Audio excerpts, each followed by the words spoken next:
Hai guys, kita ketemu lagi pada mata kuliah pemberdayaan masyarakat. Pada pertemuan kali ini kita akan membahas tentang pemberdayaan sebagai proses dari perubahan sosial. Sebelum kita mempelajari keterkaitan antara pemberdayaan dengan perubahan sosial, terlebih dahulu kita bahas tentang apa itu perubahan sosial. Pada kali ini kita bahas definisi perubahan sosial. Teori perubahan sosial, faktor pendorong dan penghambat, dampak dan bentuk perubahan sosial. Menurut Louis Gilin dan Philip Gilin, persos adalah perubahan yang terjadi sebagai suatu variasi dari cara hidup yang telah diterima karena adanya difusi atau penemuan-penemuan baru dalam masyarakat.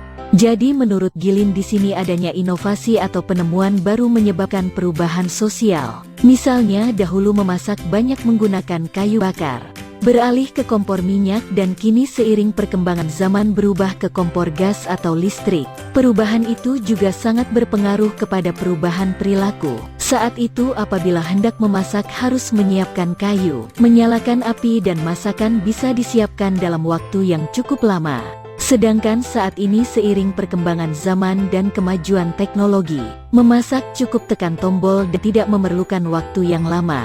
Kemudian definisi perubahan sosial berikutnya menurut Emil Durkheim adalah perubahan yang terjadi sebagai hasil dari faktor-faktor ekologis dan demografis yang mengubah kehidupan masyarakat dari kondisi tradisional yang diikat solidaritas mekanistik ke dalam kondisi masyarakat modern yang diikat oleh solidaritas organistik. Artinya di sini menurut si Emil bahwa faktor lingkungan dan tempat berpengaruh dalam perubahan sosial. Seperti masyarakat yang awalnya berada pada tempat yang belum terdapat pembagian kerja. Kini seiring perkembangan zaman masyarakat telah mengenal pola pembagian kerja yang jelas. Definisi secara umum perubahan sosial sering diartikan sebagai sebuah dinamika atau kejadian sosial di mana norma sosial, ciri-ciri sosial, sistem lapisan sosial, maupun kelompok-kelompok sosial yang mengalami perubahan dalam segala sisi kehidupan. Definisi ini adalah merupakan kombinasi dari pengertian yang telah dikemukakan oleh keempat ahli yang telah kita bahas.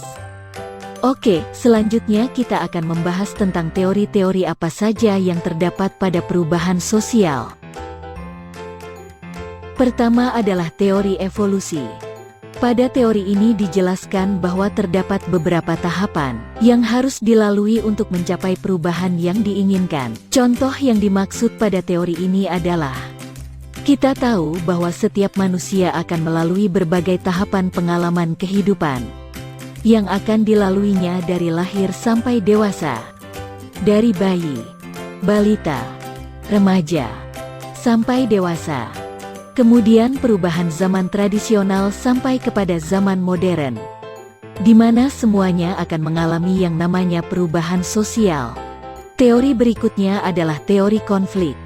Dalam teori ini dijelaskan bahwa perubahan sosial tercipta akibat adanya pertentangan antar kelas atau konflik.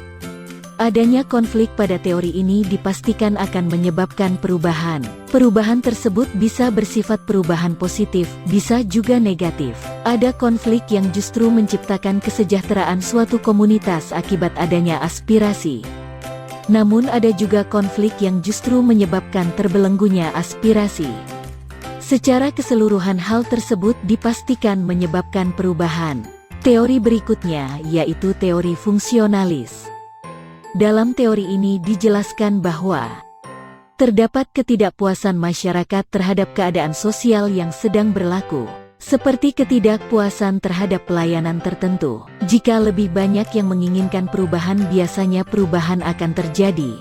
Tetapi apabila hanya kelompok minoritas dengan kekuatan kecil yang menginginkan perubahan, maka perubahan tersebut sulit untuk tercapai. Teori berikutnya yaitu teori siklus. Teori siklus menyatakan bahwa perubahan sosial ini bagaikan roda yang sedang berputar. Artinya perubahan zaman merupakan sesuatu yang tidak dapat dihindari oleh manusia dan tidak dapat dikendalikan oleh siapapun. Selanjutnya kita akan membahas tentang faktor-faktor pendorong perubahan sosial. Yang pertama adalah adanya kontak dengan kebudayaan lain. Awal proses perubahan sosial adalah adanya kontak dari seseorang atau kelompok kepada orang atau kelompok lain. Melalui kontak sosial terjadilah proses penyampaian informasi tentang gagasan, ide, keyakinan, dan hasil-hasil budaya yang berupa fisik. Dua kebudayaan yang saling bertemu akan saling memengaruhi yang akhirnya membawa perubahan. Dengan demikian, berhubungan dengan budaya lain dapat mendorong munculnya perubahan sosial budaya. Hubungan atau kontak dengan kebudayaan lain dapat dilakukan secara difusi, akulturasi, asimilasi, dan akomodasi. Yang kedua adalah adanya sistem pendidikan formal yang maju. Pendidikan formal adalah pendidikan yang ditempuh melalui jenjang-jenjang pendidikan di sekolah. Pendidikan formal mengajarkan bermacam-macam kemampuan, seperti menguasai ilmu-ilmu pengetahuan, kerajinan tangan, hidup mandiri, olahraga, dan kesenian. Dengan mengikuti pendidikan di sekolah, seorang individu mempelajari suatu nilai-nilai tertentu, yang dapat membuka pikirannya dalam menerima hal-hal baru. Berbekal pengetahuan itulah seseorang melakukan perubahan. Oleh karena itu, perubahan sering terjadi di kalangan masyarakat yang berpendidikan tinggi. Yang ketiga adalah toleransi. Toleransi juga dapat berarti suatu sikap saling menghormati dan menghargai antar kelompok, atau antar individu baik itu dalam masyarakat ataupun dalam lingkup yang lain. Yang keempat adalah sistem stratifikasi terbuka. Adanya stratifikasi terbuka dalam masyarakat memungkinkan terjadinya gerak sosial vertikal. Situasi kondisi ini memberi kesempatan seseorang untuk menempati strata yang lebih tinggi. Melalui kerja keras dan melakukan perubahan-perubahan, seorang individu mencapai kemajuan diri guna meningkatkan strata. Semakin terbuka sistem lapisan masyarakat, semakin besar peluang untuk melakukan perubahan-perubahan, yang tentunya menuju ke arah yang lebih baik. Yang kelima adalah adanya penduduk yang heterogen. Penduduk yang heterogen jelas merupakan salah satu faktor pendorong perubahan. Heterogenitas merupakan wujud adanya perbedaan. Perbedaan ini mencakup aspek yang luas dari kultur, selera sampai pandangan politik. Semakin kompleks keberagaman, semakin dinamis kehidupan masyarakatnya. Yang keenam adalah adanya ketidakpuasan masyarakat terhadap berbagai bidang kehidupan. Terkadang masyarakat menyadari kekurangan dalam kehidupannya, sehingga mendorong mereka melakukan perubahan. Masyarakat yang terisolasi mulai menyadari tentang berbagai kebutuhan hidup. Kebutuhan tersebut dapat dipenuhi jika mereka menjalin hubungan dengan masyarakat lain. Akhirnya masyarakat mulai mengubah pola pikirnya untuk menerima hal-hal baik dari sistem kebudayaan yang di luar masyarakat itu sendiri. Yang ketujuh adalah adanya orientasi ke masa depan. Masyarakat model seperti ini pada dasarnya akan lebih cepat menerima proses perubahan sosial. Hal ini lantaran masyarakat yang memiliki pola pikir maju dan memiliki tujuan yang ingin dicapai, secara otomatis melakukan usaha-usaha tertentu dibandingkan dengan masyarakat yang tertutup, apalagi yang menerima berbagai perubahan tanpa adanya usaha-usaha tersebut.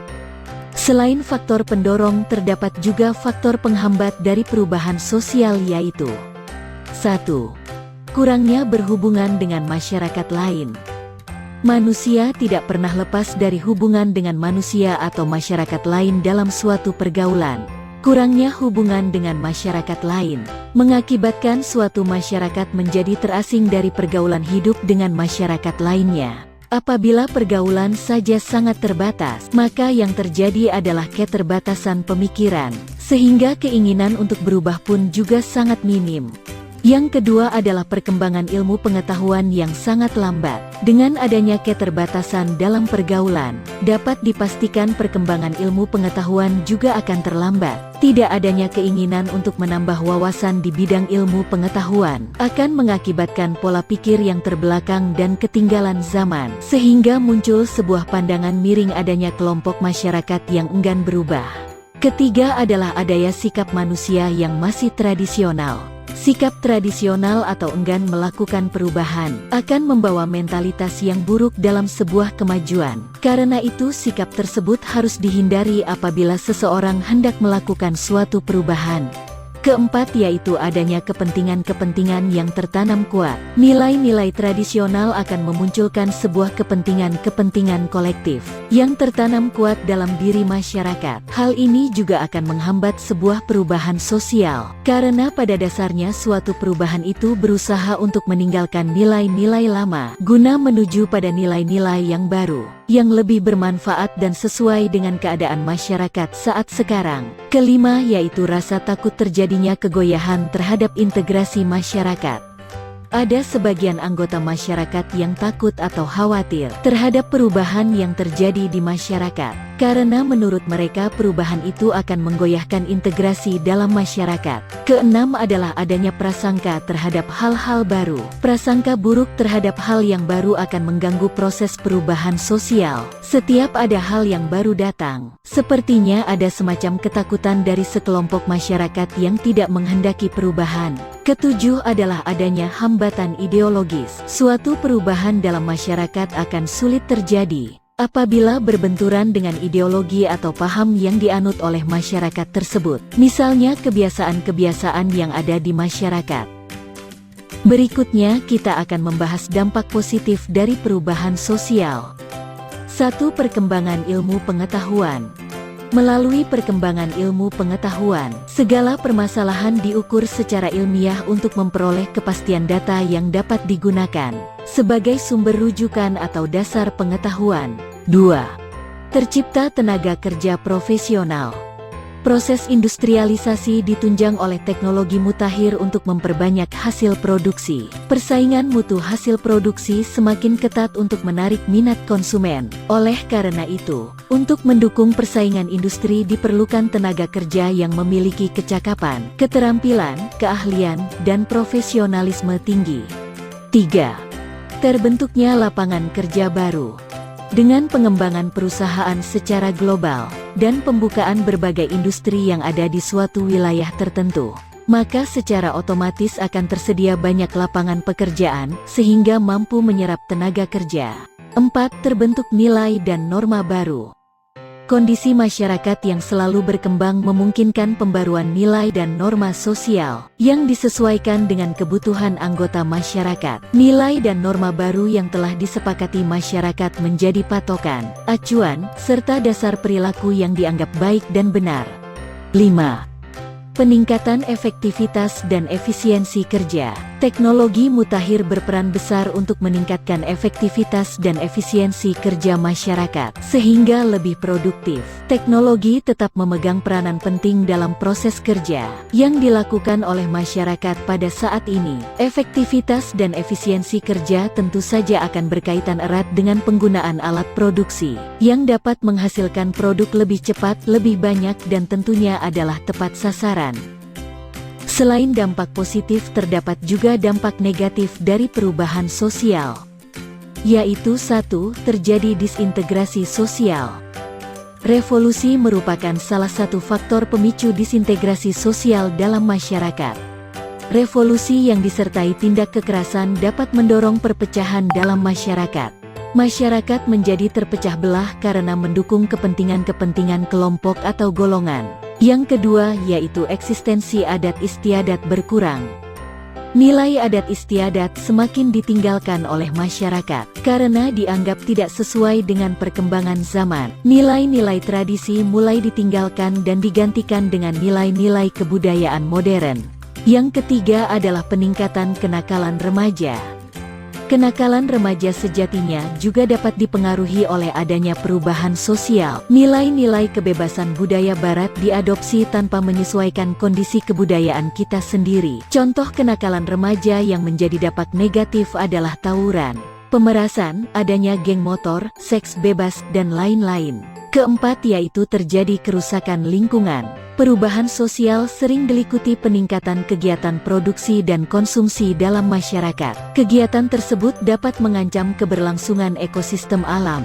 Intensitas kegiatan ekonomi masyarakat yang melampaui batas menyebabkan bahaya laten dari kegiatan tersebut. Yang kelima adalah terjadi cultural shock.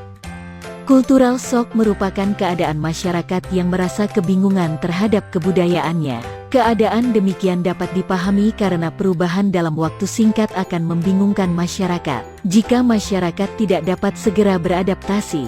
Materi berikutnya yaitu akan kita bahas bagaimana bentuk-bentuk perubahan sosial. Bentuk perubahan sosial dapat dilihat berdasarkan sudut pandang masyarakat dan berdasarkan waktu.